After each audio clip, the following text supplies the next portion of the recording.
Good morning friends, आप सभी का कलाम एकेडमी सीकर के डिजिटल स्टूडियो पर हार्दिक स्वागत।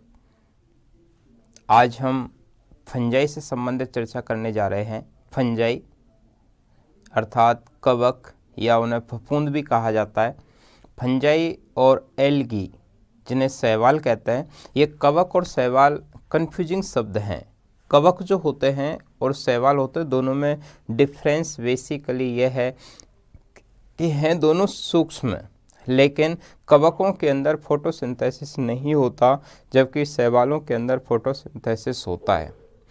प्रकाश संश्लेषण की क्रिया होती है शैवालों के अंदर। फंजाई हैं, उन फंजाई के अंदर फोटोसिंथेसिस प्रकाश संश्लेषण की क्रिया नहीं होती, इसलिए कवक परपोषी होते हैं जबकि शैवाल स्वपोषी होते हैं। तो ये बेसिक सी चीज़ है। तो आज अपन कवकों से संबंधित चर्चा करने वाले हैं। तो कवक या फंजाई या इन्हीं को बोलते हैं फफूंद भी कहते हैं फंजाई। विज्ञान की वह शाखा जिसके अंदर हम फंजाई का अध्ययन करते हैं। तो फंजाई का अध्ययन विज्ञान की जिस शाखा में किया जाता है उसे बोलते हैं माइकोलॉजी। क्या कहा जाता है उसे? माइकोलॉजी के नाम से जानते हैं। तो फंजाई का अध्ययन माइकोलॉजी कहलाता है और माइकोलॉजी के जनक हैं मिचेली। माइकोलॉजी के जनक मिचेली हैं। इन्हें फादर ऑफ माइकोलॉजी कहा जाता है, जबकि माइकोलॉजी के मॉडर्न जनक माइकोलॉजी के आधुनिक जनक हैं हेनरिच डी वेरी।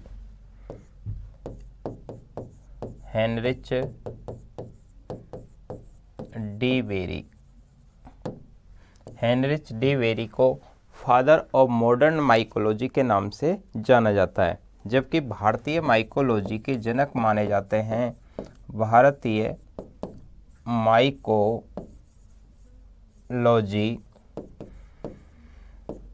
के जनक, इसके जनक हैं बीबी म्यूडलर,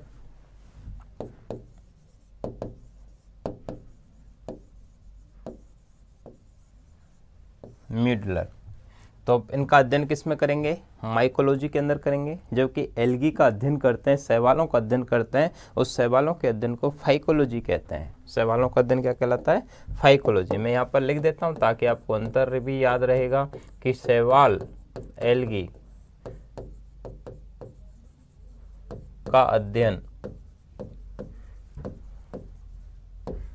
उसको बोलते हैं फाइकोलॉजी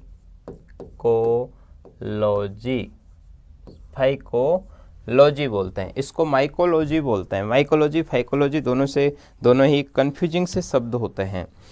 और इन कवकों को 5 जगत प्रणाली के अकॉर्डिंग, इन्हें कवकों को 5 जगत प्रणाली के अकॉर्डिंग, 5 जगत प्रणाली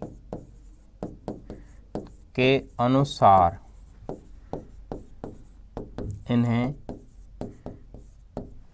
इन्हें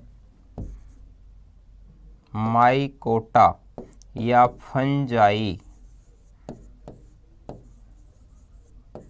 माइकोटा या कवक जगत में रखा गया है।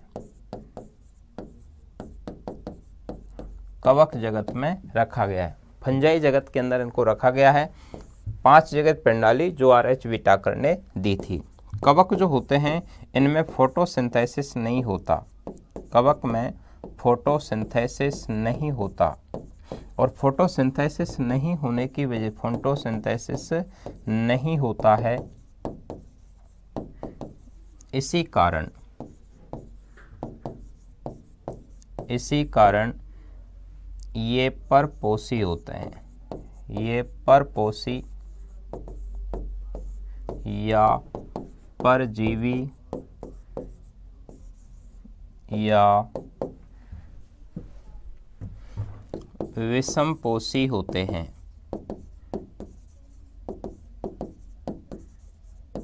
विषमपोषी होते हैं, यानी इनके अंदर प्रकाश संश्लेषण की क्रिया नहीं होती। और प्रकाश संश्लेषण इसलिए नहीं होता क्योंकि इनमें प्रकाश संश्लेषी वर्णक नहीं पाए जाते। जो फोटोसिंथेसिस पिगमेंट होते हैं वो नहीं पाए जाते, प्रकाश संश्लेषी वर्णक नहीं होने की वजह से इन्हें परपोषी मानते हैं या परजीवी मानते हैं या विषमपोषी के नाम से जाना जाता है। और जो कवक होते हैं, कवकों का निर्माण एक तंतुमय संरचना से होता है।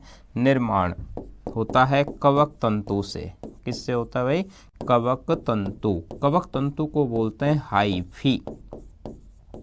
हाइफी हाइफी तंतु समान संरचना होती है और कवक तंतु से मिलकर बनता है कवक जाल। क्या बनेगा? कवक जाल बनता है। कवक जाल को बोलते हैं माइसीलियम। कवक जाल से फिर आगे चलकर बनती है कवक या फंजाई। तो कवक का निर्माण करने में सबसे छोटे जो धागे समान संरचना भाग लेती है, तंतुनुमा संरचना भाग लेती है, उसे कवक तंतु कहते हैं। कवक तंतु से कवक जाल बनता है और कवक जाल से कवक का निर्माण होता है। यानी कि इसको अपन यूं देख सकते हैं कि माना कि ये कवक तंतु है, फिर ये और दूसरा कवक तंतु, ये कवक तंतु, और इससे आगे चलकर बन गया ये पूरा संरचना, इसका नाम होगा माइसीलियम। ये पूरी संरचना क्या कहलाती है? माइसीलियम। कवक जाल कहते हैं, कवक जाल। इस कवक जाल के अंदर एक पट्ट हो सकता है, बीच में पट्ट हो सकता है, दीवार भी हो सकती है। यदि ये पट्ट है, ऐसा दीवार है, बीच में पट्ट है और इसमें एक एक न्यूक्लियस है, तब इसको बोलेंगे पट्ट युक्त। क्या बोलेंगे इसको? पट्ट युक्त कहेंगे, पट्ट युक्त कहेंगे, यानी सेप्टेट बोलेंगे, सेप्टेट। इसके अंदर मैंने कोई भी पट्ट नहीं बनाया, इसमें कोई पट्ट नहीं बनाया, तो इसको हम बोलेंगे पट्ट विहीन, पट्ट विहीन, एसेप्टेट, एसेप्टेट। तो ये एसेप्टेट भी हो सकता है, सेप्टेट भी हो सकता है। यदि उसके अंदर बीच में कोई सेप्टा है, कोई खांच है या खंड बने हुए अलग अलग, तब उसे सेप्टेट कहेंगे। और कोई पट्ट नहीं है तब उसे क्या कहेंगे? पट्ट विहीन कहेंगे। और इस पूरी संरचना का नाम है माइसीलियम। तो एक होता है, जैसे ये इतना सा है तो इसको एक को बोलें तो इसको बोलेंगे कवक तंतु, इसको कवक तंतु, इसको कवक तंतु। लेकिन इसमें पट्ट बना दिया तो पट्ट युक्त कवक तंतु, पट्ट विहीन कवक तंतु। लेकिन जब बहुत सारे आपस में कवक तंतु मिल जाते हैं तो मिलकर बना देते हैं कवक जाल। कवक जाल में कोई सेप्टा हो भी सकता है, कोई नहीं भी हो सकता, उसमें पट्ट खंड हो भी सकते हैं, नहीं भी हो सकते, एक केंद्रक भी हो सकता है, दो भी हो सकते हैं, बहुत सारे केंद्रक भी हो सकते हैं। तो ये कवकों का निर्माण करने वाली जो छोटी सी संरचना होती है, जैसे ये बना दिया तो इसको बोलेंगे हाइफी, कवक तंतु, कवक तंतु।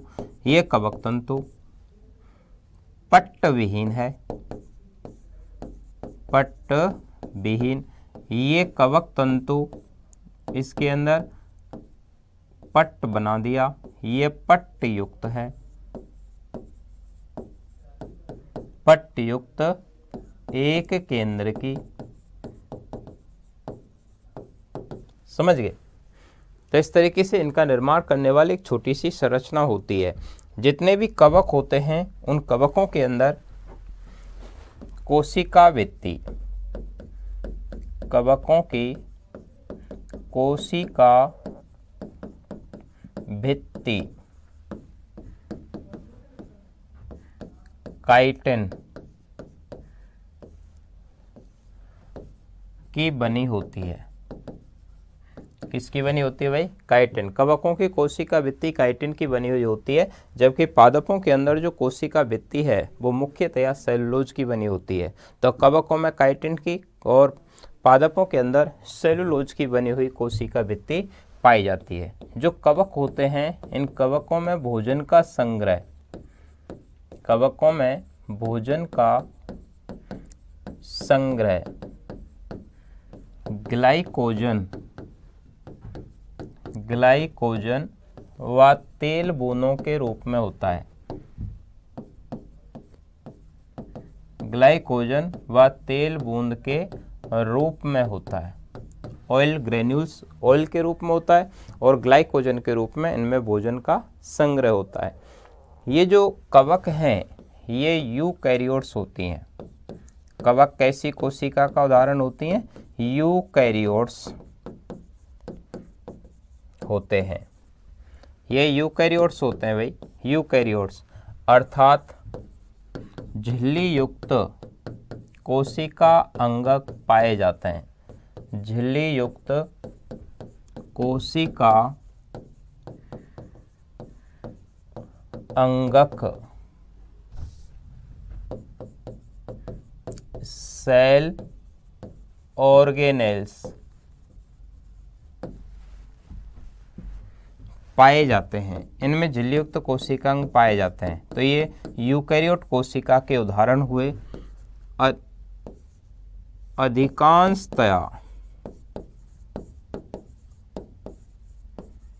अधिकांशतया कवक बहुकोशिकीय होते हैं।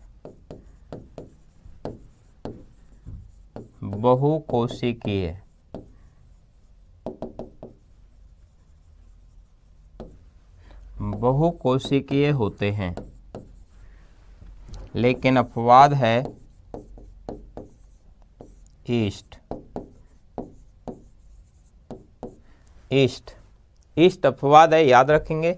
और ये एक कोशिकीय है, एक कोशिकीय कवक का है, एक कोशिकीय कवक। और ये जो प्रश्न है ये रेट एग्जाम 2021 के अंदर ही पूछा हुआ है।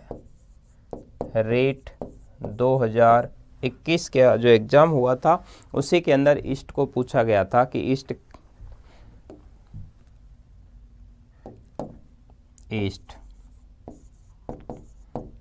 के बारे में खोजकर्ता माने जाते हैं ल्यूवेनहॉक। ईस्ट के बारे में किसने बताया था? ल्यूवेनहॉक ने बताया था। तो ईस्ट एक कोशिकीय कवक का उदाहरण है। ईस्ट का सबसे ज़्यादा उपयोग विभिन्न प्रकार के बेकरी के प्रोडक्ट बनाने में किया जाता है और ईस्ट को इसी कारण बेकरी का कवक भी कहा जाता है। बेकरी का कवक भी कहते हैं। तो बेकरी का कवक किसे कहते हैं? ईस्ट को कहते हैं। और ईस्ट का नाम है सैकेरोमाइसीज सेरीविसी।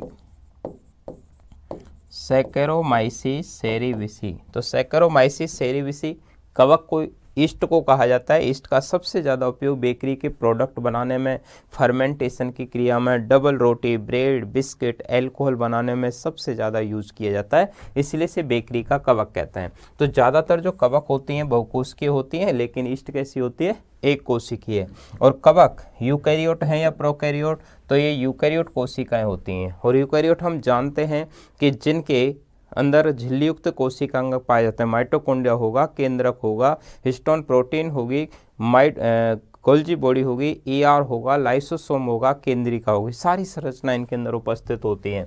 इनमें भोजन का संग्रह ग्लाइकोजन के रूप में होता है। और ग्लाइकोजन के रूप में होता है मतलब जंतु के समान होता है। जंतु के समान। तो इसका मतलब जंतु के शरीर के अंदर भी भोजन का संग्रह किस रूप में होता है? ग्लाइकोजन के रूप में। हमारे शरीर के अंदर ग्लाइकोजन है, इनमें भी ग्लाइकोजन है। इनमें कोशिका भित्ति किसकी बनी होती है? काइटिन की बनी होती है। जबकि पादपों के अंदर जो कोशिका भित्ति होती है, पादपों में कोशिका भित्ति सेलुलोज की बनी होती है। किसकी बनी होती है? सेलुलोज की बनी हुई कोशिका भित्ति का पाया जाना पादपों का लक्षण होता है। इनके अंदर ये नेक्स्ट देखें तो इनमें मुख्यतया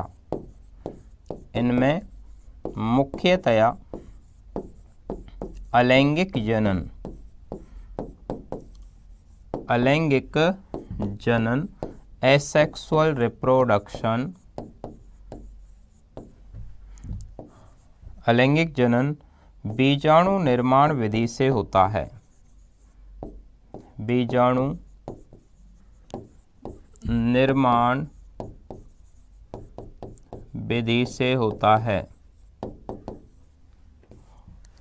स्पोर फॉर्मेशन के द्वारा होता है। जैसे एग्जाम्पल के लिए देखें तो इनके अंदर स्पोर एंजियो स्पोर बनते हैं, स्पोर एंजियो स्पोर बनते हैं। इनके अंदर एप्लेनो स्पोर बनते हैं, एप्लेनो स्पोर बनते हैं। इनके अंदर जू स्पोर बनते हैं, जू स्पोर। ये जू स्पोर होते हैं, ये गतिशील होते हैं। एप्लेनो स्पोर नॉन मोटाइल होते हैं, अगतिशील होते हैं। इनमें किसी भी प्रकार की गतिशीलता नहीं होती। तो गतिशील जो स्पोर होते हैं, स्पोर के नाम आपको याद रखने पड़ेंगे। अलग अलग जंतु पादपों के अंदर, अलग अलग सूक्ष्म जीवों के अंदर अलग अलग प्रकार के स्पोर का निर्माण हो सकता है। तो अलैंगिक जनन है क्या? ऐसा जनन जिसमें या तो नर भाग लेगा या मादा भाग लेगी। एक ही पेरेंट भाग लेगा, जिसमें युग्मक जनन नहीं होगा, जिसमें निषेचन की क्रिया नहीं होगी, जिसमें जाइगोट नहीं बनेगा, भ्रूण का निर्माण नहीं होगा, फिर भी जनन होता है। तो ऐसा जो जनन होता है उसे अलैंगिक जनन कहते हैं। अलैंगिक जनन की क्रिया के दौरान बनने वाले जितने भी जीव होते हैं वो पैतृकों के समान होते हैं। इसके अलावा और स्पोर देखें तो इनमें क्ले माइडो स्पोर बनते हैं। कौन से स्पोर बनेंगे? Chlamydospore. इनके अंदर कोनिडिया बनते हैं। क्या बनते हैं दोस्तों? कोनिडिया। इनके अंदर ओइडिया बनते हैं, ओइडिया। तो इनमें conidia, oidia, chlamydospore, zoospore, aplanospore, spore angiospore, इतने सारे स्पोर्स का निर्माण इनके अंदर देखा जाता है। तो स्पोर का निर्माण इनमें अलैंगिक जनन की क्रिया के दौरान होता है। तो आपको स्पोर तो हालांकि थोड़ा डीपली शब्द हो गए, लेकिन आपको याद रखना है कि अलैंगिक जनन की क्रिया मुख्यतया किससे होती है? तो बीजाणु निर्माण विधि के द्वारा होती है। ये इनके अंदर स्पोर या बीजाणु के नाम हैं। तो किसके द्वारा?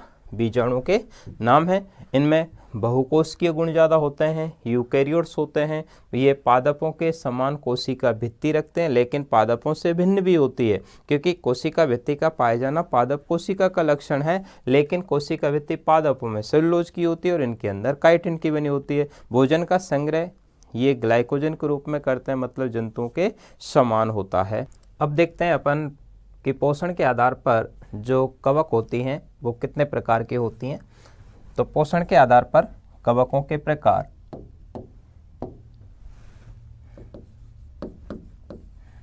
पोषण, न्यूट्रिशन के आधार पर कवक के प्रकार।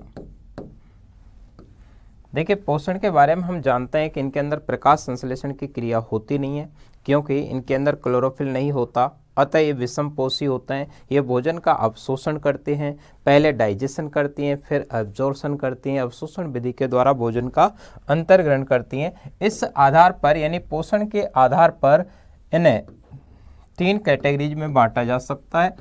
एक सहजीवी, सहजीवी सिम्बायोटिक।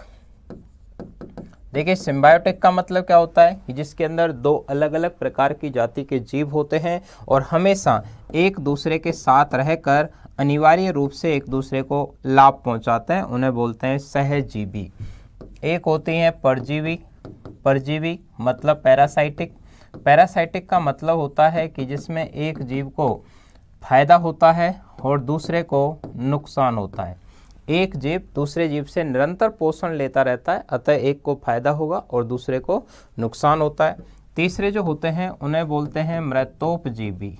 मृतोपजीवी या इन्हीं को बोलते हैं प्रकृति के सफाई कर्मी। प्रकृति के सफाई कर्मी के नाम से भी इन्हीं को जाना जाता है। प्रकृति के सफाई कर्मी सैप्रोफाइटिक भी कहते हैं, सैप्रोफाइटिक, या इन्हीं का नाम होता है अपघटक। क्या कहेंगे इन्हीं को? अपघटक, डिकम्पोजिटर्स के नाम से जाना जाता है। इसमें होता यह है कि ऐसा जीवन जिसके अंदर एक भिन्न जाति के जो 2 जीव होते हैं वो दोनों भिन्न जाति के दो जीव, जाति के दो जीव एक दूसरे के साथ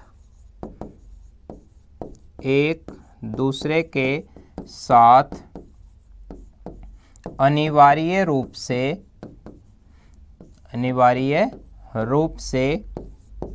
साथ रहकर लाभ पहुंचाते हैं। यानी दो जाति के जीव होंगे, एक दूसरे के साथ रहेंगे और हमेशा एक दूसरे को लाभ पहुंचाते हैं। उससे प्रॉपर्टी को क्या कहा जाता है? सहजीवन के नाम से जानते हैं।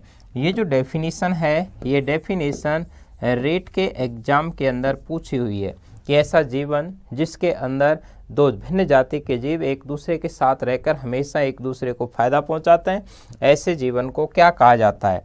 जैसे कि एग्जाम्पल के लिए देखें तो हमने लाइकेन नाम सुना है, लाइकेन, और लाइकेन तब बनता है, लाइकेन को हिंदी में सैक कहते हैं, और ये सैक तब बनता है जब कवक जो होती हैं ये शैवालों के साथ सहजीवन दर्शाती हैं।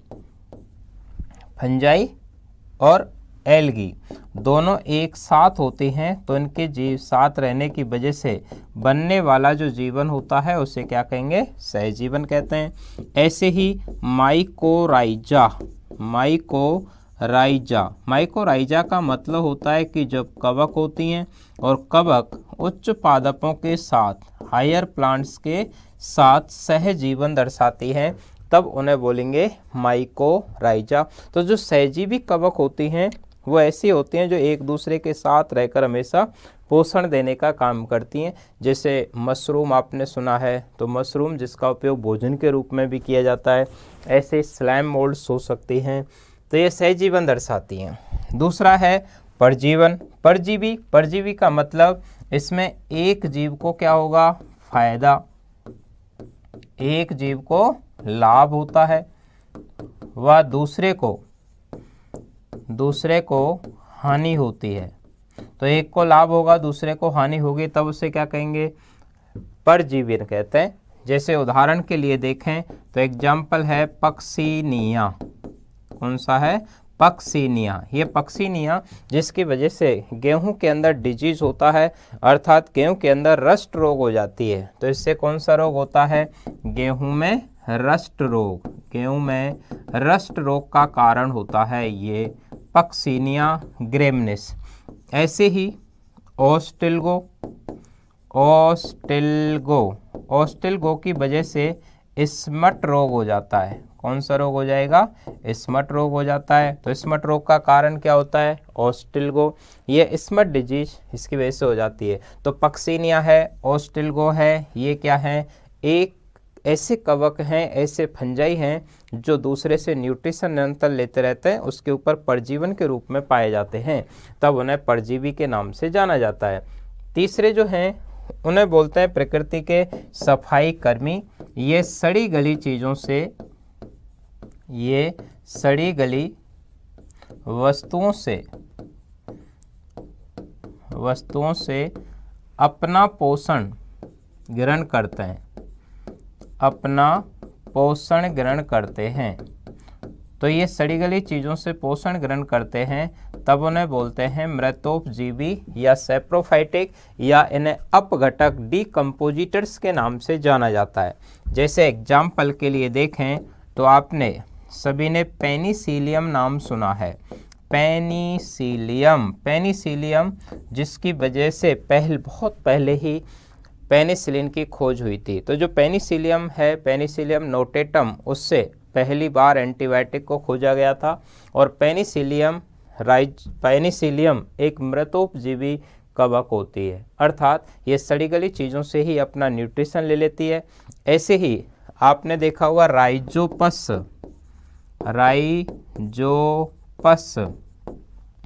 या आपने मोरचेला नाम सुना होगा। मोरचेला, जिसका उपयोग भी मशरूम के रूप में किया जाता है। तो मोरचेला भी एक मृतोपजीवी कवक का उदाहरण है। तो मृतोपजीवी कवक है, राइजोपस है, पेनिसिलियम है, मोरचेला है, ये सड़ी गली चीज़ों का अपघटन करती हैं और सड़ी गली चीज़ों का अपघटन करने के बाद ये प्रकृति की सफाई में महत्वपूर्ण रोल रखती हैं, इसीलिए इन्हें प्रकृति के सफाई कर्मी भी कहा जाता है। तो प्रकृति के सफाई कर्मी हैं, ये स्लॉटर हाउस हैं, ये परजीवी के रूप में पाई जाती है। बड़ा इंपॉर्टेंट एग्जाम्पल होता है पक्सिनिया, जिसे आप सब याद रखेंगे। पक्सिनिया की वजह से गेहूं के अंदर रस्ट रोग हो जाता है। गेहूं में कौन सा रोग होगा? रस्ट रोग होता है। तो पक्सिनिया ग्रेमिनिस स्पेसीज की वजह से होता है। ये सहजीवी, जिसमें दोनों जीव भिन्न भिन्न जातियों के होते हुए भी एक दूसरे के साथ अनिवार्य रूप से साथ रहते हैं और एक दूसरे को पोषण देने का काम करते हैं, उन्हें बोलते हैं सिम्बायोटिक, जैसे कि लाइकेन और माइकोराइजा। लाइकेन के बारे में कुछ हम नोट डालकर सीख लेते हैं। जैसे लाइकेन जो होते हैं उन्हें प्रकृति के किसान भी कहा जाता है। लाइकेन को क्या कहा जाता है दोस्तों? लाइकेन को प्रकृति के किसान कहा जाता है। प्रकृति के किसान कहा जाता है, क्योंकि ये किसी भी जमीन के अंदर उगने वाली पहली वनस्पति होते हैं। अर्थात जिस जगह पर बंजर भूमि होती है या आग लग कर के वनस्पति बर्बाद हो जाती है, तो काफ़ी सालों के बाद वहाँ पहली बार यदि वनस्पति पनपती है या अनुक्रमण होता है, सक्सेशन। अनुक्रमण शब्द का मतलब होता है कि कोई भी जीव या जाति या सदस्य पहली बार किसी नए वातावरण में जाता है, तो उस क्रिया को अनुक्रमण कहा जाता है। और अनुक्रमण की क्रिया में ये लाइकेन जो होते हैं ये पहली भूमिका निभाते हैं। तो लाइकेन को प्रकृति के किसान कहा जाता है। जो लाइकेन होता है उस लाइकेन से लिटमस पत्र प्राप्त होता है। लिटमस पत्र प्राप्त होता है। लिटमस पत्र आप जानते हैं, अम्ल और क्षार की रासायनिक प्रकृति को पता करने के लिए किसका यूज करते हैं? लिटमस पत्र का यूज करते हैं। तो लाइकेन से तैयार होता है। तो लाइकेन को क्या बोलते हैं भाई? प्रकृति के किसान कहते हैं। इससे लिटमस पत्र पैदा होता है, उत्पन्न होता है। और जो लिटमस है, यदि अम्ल है तो नीले को लाल कर देते हैं। अम्ल नीले को लाल करने का काम करते हैं, तो वो लिटमस पत्र, और क्षार होते हैं वो लाल को नीला कर देते हैं। ये जो लाइकेन है इसका उपयोग किया जाता है वायु प्रदूषक सूचक जीव के रूप में। वायु प्रदूषक सूचक जीव के रूप में लाइकेन का यूज किया जाता है। लाइकेन क्या है? वायु प्रदूषण सूचक जीव है, क्योंकि यह SO2 सल्फर डाइऑक्साइड के प्रति सबसे ज़्यादा संवेदनशील होता है। सर्वाधिक संवेदनशील होता है। सर्वाधिक संवेदनशील किसके प्रति होता है? ये SO2 के प्रति सबसे ज़्यादा सेंसिटिव होता है। जिस जगह पर SO2 की अधिकता होती है, जिस स्थान पर SO2 की अधिकता होती है उस स्थान पर अधिकता होती है, वहाँ लाइकेन की मृत्यु हो जाती है। लाइकेन की क्या हो जाती है? मृत्यु हो जाती है। वहाँ लाइकेन की मृत्यु हो जाती है। इसीलिए यदि वायु प्रदूषण का पता लगाना है कि किस जगह पर कौन सी गैस की मात्रा ज़्यादा है, तो लाइकेन छोड़ के देख लो। यदि लाइकेन मर जाता है तो इसका मतलब उस एरिया में SO2 और कार्बन डाइऑक्साइड की सांद्रता ज़्यादा है। जैसे कि जल प्रदूषण का पता लगाने के लिए पानी के अंदर इकोलाई बैक्टीरिया छोड़ के देख लेते हैं, क्योंकि इकोलाई प्रदूषित पानी के अंदर रहना पसंद करता है। तो इकोलाई नाम का बैक्टीरिया जल प्रदूषण सूचक जीव होता है, जबकि लाइकेन जो कि कवक और शैवाल के सहजीवन से बनता है, ये SO2 गैस के प्रति सेंसिटिव होता है। बड़ा इंपॉर्टेंट सा क्वेश्चन है और इस प्रश्न को हरियाणा टेट के एग्जाम के अंदर पूछा गया था। टेट का जो एग्जाम हुआ था उसके अंदर पूछा भी गया था कि लाइकेन कौन सी गैस के प्रति सबसे ज़्यादा सेंसिटिव होते हैं। तो किसके प्रति होते हैं? SO2 के प्रति। SO2 जो होती है वो हल्के पीले रंग की अम्लीय प्रकृति की गैस होती है, हल्के अम्लीय प्रकृति की। हम जानते हैं कि सामान्यतया जो फंजाई हैं, कवक हैं, उनकी सेल वॉल किसकी बनी रहती है? काइटिन की बनी रहती है। लेकिन कुछ सदस्य ऐसे होते हैं जिनके अंदर सेलुलोज की बनी हुई भी पाई जाती है, जैसे कि कुछ कवक में सेल वॉल कोशिका भित्ति पादपों के समान सेलुलोज की बनी होती है। सेलुलोज की बनी होती है, जैसे ओमाइसिटीज के सदस्य। ओमाइसिटीज के जो सदस्य होते हैं उनके अंदर सेल वॉल किसकी बनी होती है? सेलुलोज की बनी होती है। ये अपवाद है। किसकी बनी रहेगी? सेलुलोज। सेलुलोज किसकी सेल वॉल का मुख्य घटक होता है? प्लांट्स की। काइटिन के अंदर काइटिन की बनी हुई सेल वॉल किस में पाई जाती है? फंगस के अंदर पाई जाती है। लेकिन ये ओमाइसिटीज के जो सदस्य होते हैं इनके अंदर सेलुलोज की बनी हुई भी पाई जाती है। कुछ कवक कीटाहारी होती हैं। कैसी प्रकृति की होती हैं भाई? कीटाहारी होती हैं, इंसेक्टिवोरस होती हैं। इंसेक्टिवोरस का मतलब होता है जो कीटों का भक्षण करते हैं। सामान्यतः हम कीटाहारी पादप भी पढ़ते हैं। कीटाहारी पादपों में हम ड्रोसेरा पढ़ते हैं, डायोनिया पढ़ते हैं, निपेंथिस पढ़ते हैं, यूट्रिकुलेरिया पढ़ते हैं। लेकिन कुछ कवक भी ऐसे हैं जो कि ये कीटों का भक्षण करती हैं। ऐसी कवकों को कीटाहारी कवक के नाम से जाना जाता है, जैसे कि आर्थ्रोबोट्रिस कीटाहारी होती हैं, जैसे आर्थ्रोबोट्रिस। तो जो आर्थ्रोबोट्रिस है वो कैसी है? कीटाहारी है। ऐसे ही डेक्टाइलेला है या डेक्टाइलेरिया है। तो डेक्टाइलेला, आर्थ्रोबोट्रिस ये कैसी कवक के उदाहरण होते हैं? कीटाहारी कवक के उदाहरण होते हैं। ये कीटों का भक्षण करने वाली फंजाई होती हैं। तो सामान्यतः कीटों का भक्षण नहीं करती, लेकिन कुछ एक ऐसे एग्जाम्पल हैं जैसे कि आर्थ्रोबोट्रिस, डेक्टाइलेला, डेक्टाइलेरिया जो कि कीटों का भक्षण भी करती हैं। कवकों के अंदर फोटोसिंथेसिस होता नहीं है। ये पोषण के आधार पर विषमपोषी परजीवी हो सकती हैं, परभक्षी हो सकती हैं। परभक्षी अर्थात ये देखो कीटों का भक्षण भी करती है। क्लियर बात? हम जानते हैं कि कुछ एक जो कवक होती हैं उनका दैनिक जीवन में बड़ा ही रोल है, जैसे कि ईस्ट है, बेकरी के प्रोडक्ट के नाम से उसे जाना जाता है। कवकों का जब क्लासिफिकेशन की बात की जाती है तो कवकों का क्लासिफिकेशन अलग अलग आधार पर किया जाता है। फंजाई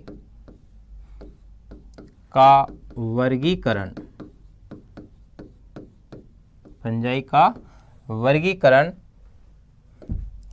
माइसीलियम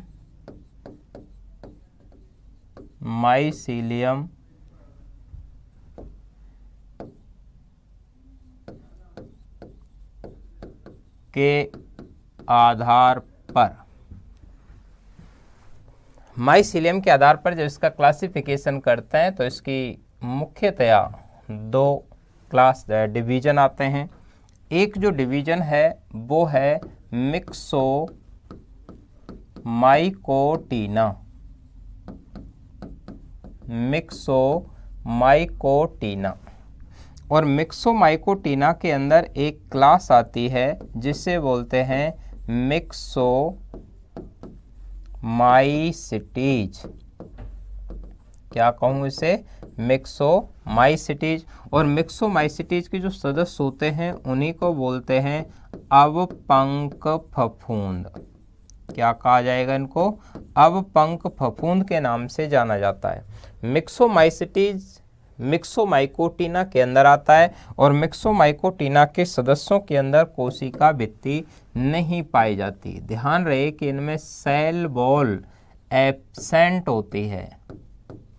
तो जिनके अंदर सेल वॉल एब्सेंट होती है उन्हें मिक्सोमाइकोटिना के अंदर रखते हैं, और जिनके अंदर सेल वॉल प्रेजेंट होती है उन्हें रखा जाता है यूमाइकोटिना के अंदर। किस में रखना पड़ेगा इनको? यूमाइकोटिना। और यूमाइकोटिना के अंदर किसको रखेंगे? जिनके अंदर कोशिका भित्ति सेल वॉल प्रेजेंट होगी। तो यदि सेल वॉल प्रेजेंट है तो किस में चला जाएगा? यूमाइकोटिना के अंदर। यदि सेल वॉल एब्सेंट है तो किस में चला जाएगा? मिक्सोमाइकोटिना के अंदर। और जो मिक्सोमाइकोटिना है उनकी एक क्लास आती है मिक्सोमाइसिटीज, जिनका साधारण नाम होता है अपपंख फफूंद। ये अपपंख फफूंद इसलिए कहते हैं क्योंकि पंख यानी कीचड़, जहाँ पर कीचड़ होती है या लसलसा पार्ट होता है, नमी रहती है, उन जगहों पर ये ज़्यादातर पाई जाती हैं। इनका खुद का शरीर भी भित्ति रहित होता है, और भित्ति रहित होने की वजह से चिपचिपा भी होता है, स्टिकी नेचर की होती हैं ये। इनका शरीर बहुकेंद्रिकी होता है, भित्ति रहित होता है, इसीलिए इन्हें अपपंख फफूंद या प्लाज्मोडियम बॉडी के नाम से जानते हैं, या इन्हीं का नाम होता है स्लाइम मोल्ड। क्या कहते हैं इन्हें? स्लाइम मोल्ड के नाम से भी इन्हें जाना जाता है। तो इनकी खास बात होती है कि इनमें भित्ति रहित शरीर होता है। इसके एग्जाम्पल भी आपको याद रखने पड़ेंगे, जैसे कि रेटिकुलेरिया, फाइसेरम,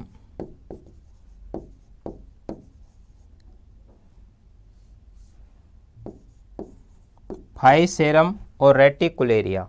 तो फाइसेरम और रेटिकुलेरिया इनका शरीर भित्ति रहित होता है, इन्हें स्लाइम मोल्ड कहते हैं, इन्हीं को अपपंख फफूंद कहते हैं, इन्हीं को मिक्सोमाइसिटीज कहते हैं। इनके चारों ओर किसी भी प्रकार की बॉल नहीं पाई जाती, इसीलिए इन्हें बोलते हैं भित्ति रहित शरीर वाली कवक। ये जो यूमाइकोटिना हैं, इस यूमाइकोटिना के जो सदस्य हैं उनको आगे चलकर 4 क्लासेज में बांटा जाता है। एक इनकी जो क्लास है उसे बोलेंगे फाइकोमाइसिटीज, फाइकोमाइसिटीज। और फाइकोमाइसिटीज का मतलब होता है शैवालीय कवक, शैवालीय कवक, यानी कि ये होती कवक हैं लेकिन शैवालीय, इनका जो थैलस होता है जिससे अविभेदित पादप शरीर कहते हैं, या पादप शरीर है, वो अनडिफ्रेंशिएटेड होता है, जड़ तना पत्ती ऐसा तो इनके अंदर कुछ पाया नहीं जाता, तो इसलिए अविभेदित शैवाली अविभेदित कवक होते हैं ये। दूसरा जो होते हैं उन्हें बोलते हैं एस्कोमाइसिटीज, एस्कोमाइसिटीज। और जो एस्कोमाइसिटीज के सदस्य हैं उन्हीं का नाम होता है सेक फंजाई या थैलीनुमा कवक। सेक फंजाई कहें, थैलीनुमा कवक कहें, एक ही बात है। तो एस्कोमाइसिटीज, सेक फंजाई, थैलीनुमा कवक दूसरी क्लास थी। तीसरी है वेसिडियोमाइसिटीज। क्या बोलते हैं इनको? वेसिडियोमाइसिटीज। वेसिडियोमाइसिटीज इसलिए कहा जाता है क्योंकि इनके अंदर बेसिडियोस्पोर पाए जाते हैं। जब इनमें लैंगिक जनन की क्रिया होती है तो लैंगिक जनन की क्रिया के दौरान इनके अंदर बेसिडियो स्पोर्स का निर्माण होता है। और जो बेसिडियोमाइसिटीज के सदस्य हैं इन्हीं को ब्रैकेट फंजाई या रे फंजाई के नाम से भी जानते हैं। इन्हीं का नाम है रे फंजाई, रे फंजाई, या इन्हें रश्मि कवक के नाम से जानते हैं। इन्हीं को बोलते हैं क्लब फंजाई, क्लब फंजाई भी कहते हैं। मुग्दराकार कवक के नाम से भी इन्हीं को जाना जाता है, मुग्दराकार के नाम से जानते हैं। इन्हीं को बोला जाता है ब्रैकेट फंजाई। कौन सा फंजाई कहेंगे इनको? ब्रैकेट फंजाई के नाम से जानते हैं। ब्रैकेट यानी कोष्टक, तो इन्हें कोष्टक की जैसी इनकी आकृति होती है, संरचना होती है, इसलिए इन्हें ब्रैकेट फंजाई के नाम से भी जाना जाता है। और जो ब्रैकेट फंजाई शब्द है ये फर्स्ट ग्रेड 2020 के पेपर के अंदर ही पूछ लिया गया था। पूछने का तरीका था कि ब्रैकेट फंजाई किसे कहा जाता है। तो आपको याद रखना है कि ये प्रश्न फर्स्ट ग्रेड के आरपीएससी एग्जाम के अंदर पूछ लिया गया कि ब्रैकेट फंजाई किसे कहते हैं। तो ब्रैकेट फंजाई किसको कहा जाता है? बेसिडियोमाइसिटीज के सदस्यों को। सैक फंजाई किसे कहते हैं? एस्कोमाइसिटीज को। शैवालीय कवक किसको बोलते हैं? मिक्सोमाइसिटीज के सदस्यों को। और जो चौथी क्लास है, फोर्थ है, उसे बोलते हैं ड्यूटेरोमाइसिटीज। ड्यूटेरोमाइसिटीज। देखिए ड्यूटेरोमाइसिटीज क्यों कहते हैं ना? तो ड्यूटेरोमाइसिटीज इसलिए कहा जाता है क्योंकि इनके अंदर लैंगिक जनन की क्रिया नहीं होती है। इन्हें अपूर्ण कवक के नाम से, या इन्हीं को बोलते हैं फंजाई इम्परफेक्टाई। Fungi imperfecti.